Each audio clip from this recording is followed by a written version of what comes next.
Magandang araw sa inyong lahat. Ako nga pala ang inyong tagapag-ulat na si Marciana. At ako naman si Jeramel, isa rin sa tagapag-ulat. Handa na ba kayo? Kung gayon, ay sabay-sabay nating alamin ang mga pangyayari sa kabanatang ito. Sa artikulong ito, tatalakayin natin ang maikling buod ng El Filibusterismo. Kabanata 35, ang piging. Bukod pa dyan, malalaman mo din kung sino-sino ang mga tauhan, ang mga nabanggit sa kabanatang ito, mga talasitaan, ang tagpuan, pati na rin ang mahahalagang aral na mapupulot mo rito. Atin munang alamin ang nilalaman sa kabanatang ito. Talasalitaan, piging, salo-salo o handaan, kromo, larawan o litrato, tanod, bantay o tagabantay, utusan, alipin o taong nagtatrabaho, alinlangan, pag-aatubili o pagdududa, itsura, hitsura o anyo. Pakikilala ko muna kung sino-sino ang mga tauhan sa kabanata. Ito ang mga tauhang nabanggit sa ika-35 kabanata ng El Filibusterismo. Don Timoteo, ama ni Juanito na siyang nagpupugay sa mga dumadating na bisita. Doña Victorina, tiyahin ni Paulita na dumalo sa piging. Padre Salve at Padre Irene, mga paring dumalo sa piging. General, siya ang inaasahan na bisita na pinag-uusapan ng lahat. Basilio, ang kasabwat ni Simon na nasa labas ng bahay at nagmamasid sa mga nangyayari. Simon, ang may daladalang ilawan sa piging. Isagani, nakausap ni Basilio at sinabihan niyang lumayo. Juan Crisostomo Ibarra, nabanggit ang kanyang pangalan dahil sa sulat na natagpuan sa loob ng bahay. Don Custodio, nagbigay ng interpretasyon sa sulat na natagpuan sa loob ng bahay. Ngayon ay dumako na tayo sa buod ng kabanata. Ang buod, sa ikapito ng gabi, nagsimula nang dumating ang mga bisita para sa piging sa bahay ni Kapitan Tiago bilang pagdidiriwang sa bagong kasal. Mula sa maliliit na taong hanggang sa mataas na katayuan sa lipunan. Pinagpupugayan silang lahat ni Don Timoteo. Kasama sa mga dumating ang bagong kasal na sina Doña Victorina at ang mga pare na sina Padre Salve at Padre Irene. Ngunit wala pa ang general.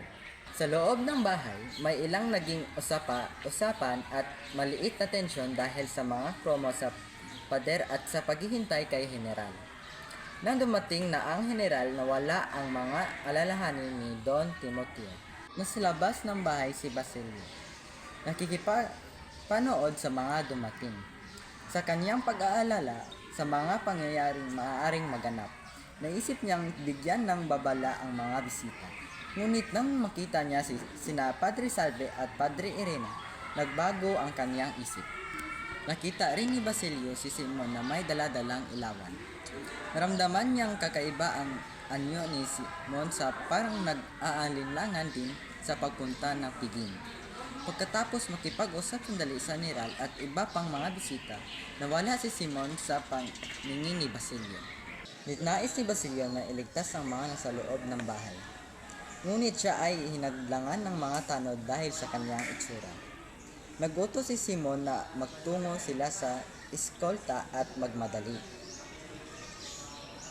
Sa kanyang pag-alis, nakita ni Basilio at Isagani at niyaya niyang lumayo. Ipinaliwanag niya ang tungkol sa ilawan at hinala niya si Isagani. Sa loob ng bahay, may nakita ang mga bisita na papel na may sulat. At ang lagda ni Juan Crisostomo Ibarra. Nagulat ang lahat, lalo na si Padre Salve. Nais ng Kapitan General na ipatawag ang mga kawal ngunit walang makita kundi mga utusan na hindi niya kilala. Inutos niya sa ipagpatuloy ang pagkain at huwag pansinin ang biro. Nagbigay ng kahulugan si Don Custodio sa sulat at sinabing papatayin silang lahat sa gabing iyon. Tumigil ang lahat sa takot at may nagsabing baka lasunin sila. Biglang pumasok ang anino na kumuha sa ilawan. Itinapon ito sa ilog at tumalon rin sa ilog. Ang tagpuan ng kabanatang ito ay sa bahay ni Kapitan Tiago, kung saan idinaos ang piging para sa bagong kasal. Narito ang mga aral at mahalagang kaisipan na maaaring mapulot sa kabanata 35 ng El Filibusterismo. Una, ang pag-iisip bago kumilos.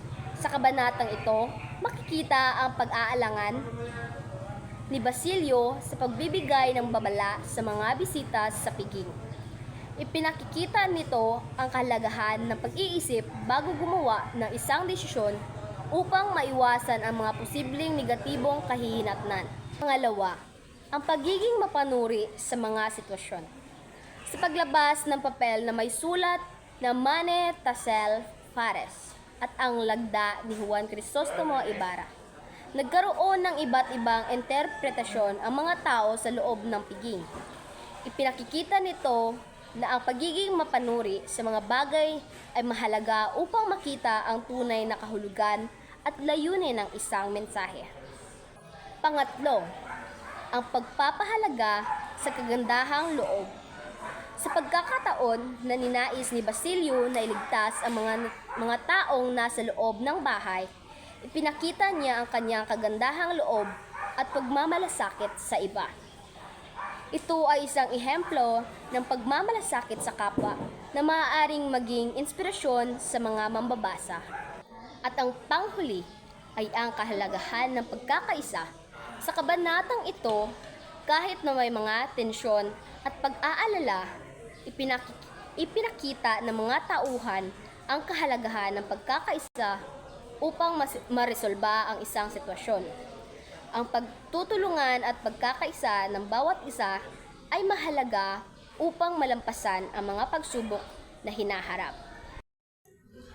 Ngayong nagwakas na ang Kabanata 35, ay mayroon lamang kaming inahandang mga katanungan upang masiguro na kayo ay nakinig.